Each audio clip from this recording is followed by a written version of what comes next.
Greetings, globeheads and flurfers. Tonight's topic is not the flat earth per se, but a subject that is near and dear to most flat earthers. And that is this lunar landing and this belief that some people have that the lunar landing was fake or was a hoax. Now, there are lunar landing deniers who are not flat earthers, but I don't believe that there's a single flat earther who is not also a lunar landing denier. And I've watched a lot of these different videos about the lunar landing, claiming that it's a hoax. Of course, the most famous of which is a funny thing happened on the way to the moon. And of course, there's a million videos out there. But the thing that always strikes me is there's this real irony going on in that these people that deny the lunar landing, they claim it was all faked here on Earth. But when you look at their claims and their reasons for saying it was fake, they have this expectation based on the Earth. And when the lunar landing doesn't meet this expectation because it didn't happen on the Earth, they claim that is proof that it's fake. Let me tell you a couple of things that I mean. Number one, when the lunar lander itself actually comes down and uses rockets to slow its descent to the moon, lunar landing deniers seem to expect that to act like it would on the Earth. And because it doesn't, then it's fake and it was filmed on the Earth. Huge irony. First of all, they expect the thrust that has to be used by these rockets to be much stronger. They totally ignore the fact that the lunar gravity is so much weaker than Earth's gravity, and you would need a much lower level of thrust. But the thrust itself, they expect to act like it would in Earth's atmosphere. There's no atmosphere on the moon. And I don't know how many times I've heard these people say, well, you know, look at the legs of the spacecraft. It's got these shiny little gold-colored legs. And once it's settled down, they should all be covered with dust because it kicked up all this dust. Well, that's because you're expecting the dust to act the way it does when you kick up dust in the air. It swirls around, gets caught in these air jetties. You have a cloud of dust that eventually settles right back on top of you. This can't happen without air. You can't have a cloud of dust without air. You can't have the dust that is pushed out to the sides by this thing come back and then land on top of it. It doesn't work that way with no air. Even though the moon's gravity is much weaker, these dust particles are going to land much quicker. They will never be suspended in air. They will never be in a, quote, cloud of dust. They will simply be tossed out to the side where they will immediately settle to the surface. Because it doesn't look like it should on the Earth. Therefore, it's faked and it had to be filmed on the Earth. Do you see how little sense this makes? Another example. Stars. Well, why can't we see any stars? Have you ever seen stars in the daytime on Earth? Because you know this was filmed on the moon during the day. The part of the moon that is landed on is the part that faces the Earth. This is because they couldn't communicate when they went on the back side. Some people refer to the dark side of the moon. That's not a good description because all sides of the moon get light at some point during the lunar cycle. But they always went to the moon to the side that faces Earth so that they could communicate with radio. But they went during the part of the lunar cycle when that was facing the sun too. They did their experiments and everything. They needed the sunlight. But why was the sky black? The sky should be blue, right? Because it's daytime. See, these people see a black sky, then they assume it's night, and then since it's night, they assume they should see stars. Our sky is blue because we have atmosphere that diffuses the light in the air. That's why you have a blue sky. If you're outside of an atmosphere, the daytime sky is going to be black with one big, huge, bright light in the middle of it, wherever the sun is. Think of it like this. Let's say you go to a big warehouse, and in that big warehouse you put the lights are off. It's dark in there, so you put several little pin lights at one end of the warehouse, and then you stand at the other end of the warehouse and shine a really powerful flashlight in your face. Are you going to be able to see those pin lights? The answer is no. You're not going to be able to see them at all. Another way to think of this is from a photographic viewpoint is if you go out in your backyard tonight and take a picture of a person and you somehow get enough light that you can see that person's face, you won't see stars in that picture. You can take pictures of stars. It's difficult, but you have to have you have to have a shutter that's open for some time to detect that much light, and you'd have to be in an area where you were free of any light pollution, or it would ruin your shot. So this expectation that you should see stars on the moon is just a complete misunderstanding of not only what you would see if you were there without atmosphere, but also of photography and how that works with how much light you use. The expectations are just all wrong. Then we have this thing about the flag, and this one always cracks me up.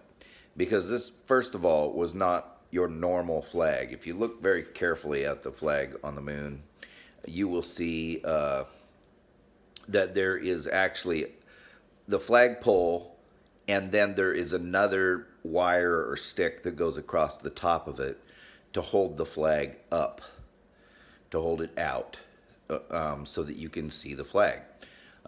With no wind, with no air, the flag is never going to flap. It's never going to go out like that. It would just simply hang along the pole. And so they put a stick so that you could see the flag. They put a stick or a wire or something across the top of it holding it out. Now, as you move that flagpole, the flag's going to swing back and forth. And it's not going to stop immediately when you stop moving the flagpole. The interesting thing is that, once again, without atmosphere, it's going to continue to swing back and forth a little bit longer than it would on Earth, where you're going to get that friction and resistance from the atmosphere, assuming that the air is still and that there's no wind. You're going to actually get it stop moving a lot quicker. So that one to me is a little bit ridiculous too. Another thing that these lunar landing deniers do, you'll see them cherry pick a whole bunch of different quotes and stuff from NASA employees and stuff and take them out of context. If you think for a moment that any NASA employee ever has or ever would admit that we didn't go to the moon, even if it was true, you have to be an idiot to believe that.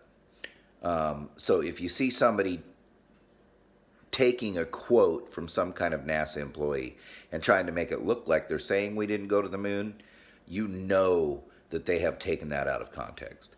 Because there, it's just impossible that somebody would spend billions of dollars to fake something and then go and admit it on camera. That to even think that's possible is just a completely illogical belief.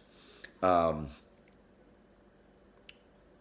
of the things they like to use is a couple of quotes where one astronaut is talking about how he didn't see stars and another one is talking about how he did. This is just one example. They've taken these quotes completely out of context, edited the film. If you watch the whole interview, one of them's talking about like on the surface of the moon when it was daytime and how they didn't see stars, and another one's talking about how if you looked out of the spacecraft when the sun was behind the Earth or whatever, how you could see more stars than you've ever seen before in your life or something like that. It was completely edited to be misleading and deceitful and taken out of context. There's another tape where they claim that one of the Apollo astronauts is saying, "We never went to the moon." If you watch that whole interview, it's very, very obvious. The guy's not, he's an old man.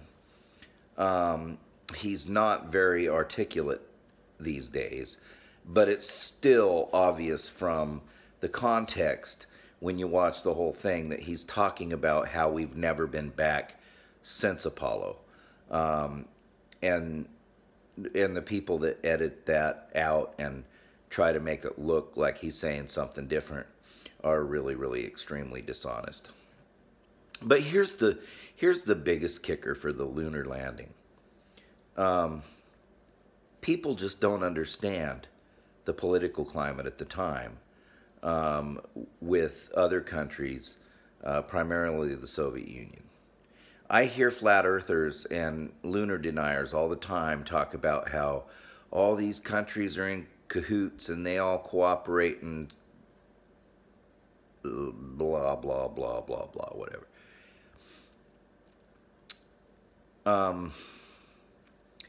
I don't know whether these people, when they say this kind of thing, are really that ignorant and that stupid, or if they're just being incredibly dishonest. We cooperate with the Russians in space exploration today. This program was started to bring peace and to try to help end the Cold War. But a lot of these people making these videos just don't understand just how dangerous and hateful and what a powder keg the Cold War was. I guarantee you there were Soviet spies in Houston. I wouldn't be surprised if there were Soviet spies at NASA headquarters. This was a high-stakes game being played. And the pride, not only of the nations were on the line, but the bragging rights about capitalism versus communism. It was a huge deal. I believe that the Soviet Union's intel apparatus was powerful enough that if we had have somehow faked the lunar landing, they would have known, and they would absolutely have exposed it. If you don't think that they would have exposed it, if you think that they would have helped cover it up, you're a fool. I'm sorry to tell you that, but there's just no way. The Soviets wanted to be the first ones to the moon, just like we did. And it was a matter of national pride, and it was a matter of pride for the Communist Party. If they had have uncovered one single shred of evidence that we faked it, and I believe they would have uncovered that, they would have exposed it to the world.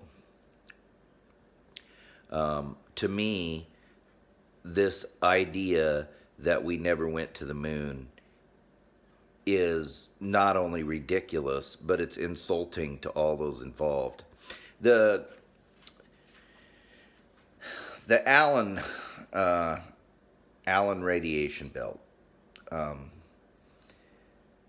you know, you can, if you are willing to do a little bit of research and actually look into that, you can actually find how they planned a route that would actually take them through the least amount of radiation and get through it in the quickest amount of time in order to shorten that exposure. But even then, I think a lot of people just don't understand the difference between 1968 and 2019 in how we view risk.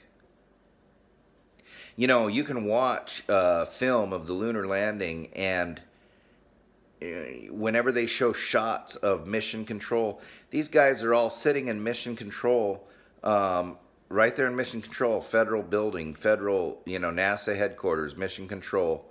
They're sitting there at their workstations, smoking cigarettes. Now, if one guy decided to light up in there, he'd probably lose his job, because we're so afraid of the health risks associated with that. We don't even, you know, we don't tolerate people smoking, you know, around children, or we tend to be very critical of people that will smoke in their house if they have small kids, or in their car. It's a totally different time. So the fact that NASA would maybe risk exposing some people to radiation for a short period of time then, and then now say, no, we're not willing to take that risk, we need to figure out a way to shield against that before we go back, that's completely logical to me. It might not be if you're some 22-year-old millennial and you didn't live back in the times when we were just less risk averse as a society, but it's something I understand. The Van Allen belt claim to me is not really that legitimate of a claim that would have stopped us from going back then if we could figure out a way to minimize exposure. So I think it's pretty obvious that the lunar landing happened. I think the people who deny it are really a paranoid type that really hate their government and want to find any way that they can to, you know, to insult their government or claim that the achievements we made, we didn't make. For me, one of the most powerful things is the fact that we live in a time when we are so surrounded with special effects and with technologies to create things with, for lack of a better term, CGI, the flat earthers' favorite excuse. But we forget that a lot of these technologies just simply didn't exist in the 60s, not the way they are now. There's a really good video put out by a guy who is an expert on cinematography and cinematic history, and he explains why we simply didn't have the technology in 1969 to fake the moon landing, even though we had the technology to actually do the moon landing. Because to fake it, you would have had to have more advanced technology in special effects, in cinematography, videography, photography than what we do now. Really good CGI wouldn't be invented until almost a decade later. We're talking about 2 decades prior to Photoshop even, when the first lunar landing happened. So To me, it's just really, really clear. By the way, that video of how we didn't have the technology to fake the lunar landing, I'll post that down below this video when I post it. So anyway, this video went a little bit longer than usual. Thanks for taking the time to watch. Please hit like and subscribe, and leave your comments down below. I, for one, am really, really proud of the fact that that mankind has been to the moon, and that's one of the reasons why I use my name, NASA Fanboy. Good night, and God bless.